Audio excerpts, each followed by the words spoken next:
அப்புறம் அப்துல் ரஹ்மான் இப்னு அவுஃப் ரலியல்லாஹு அவர்கள் ஒரு பேரித்தம்பள கொட்டை அளவு மகர் கொடுத்தனால் பாரக்கல்லா என்று துஆ செய்தார்கள்.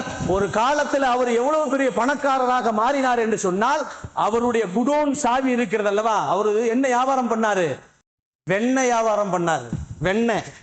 எண்ணெய் வியாபாரம், வெண்ணெய் வியாபாரம் பண்ணார். அவருடைய குடோன் சாவி 70 ஒட்டகத்தின் மீது போகுமா. அவ்வளவு பணக்காரராக மாறி போனார். அல்லாஹு ஜல்ல ஷானஹு தஆலா மகர் கொடுத்து மனம் முடிக்க கூடியவர்களுக்கு பரக்கத்தை செய்கிறான் என்று பெருமானார் ஸல்லல்லாஹு அலைஹி வஸல்லம் சொன்னது போன்று நம் பிள்ளைகளுக்கு மகர் கொடுத்து மனம் முடிக்க வேண்டும், நம் பெண் பிள்ளைகளுக்கு மகர் வாங்கி மனம் முடிக்க வேண்டும். இந்த 2 விஷயங்களையும் அல்லாஹு ஜல்ல ஷானஹு தஆலா சிறப்பாக செய்வதற்காக வேண்டித்தான் குர்ஆனிலே அழகான முறையிலே மகர் கொடுத்து மனம் முடியுங்கள், உங்கள் வாழ்க்கையிலே பரக்கத் இருக்கும் என்று சொன்னான். அல்லாஹு ஜல்ல ஷானஹு தஆலா அவனுடைய வசனங்களையும் ரசூலுடைய ஹதீஸையும் முழுமையாக பின்பற்றக்கூடிய பாக்கியசாலிகளாக அல்லாஹு ஜல்ல ஷானஹு தஆலா இந்த ரமலான் மாதத்திலே பரக்கத்தையும் ரஹ்மத்தையும் மக்ஃபிரத்தையும் அல்லாஹ் நம் மீது அருள் பாலிப்பானாக.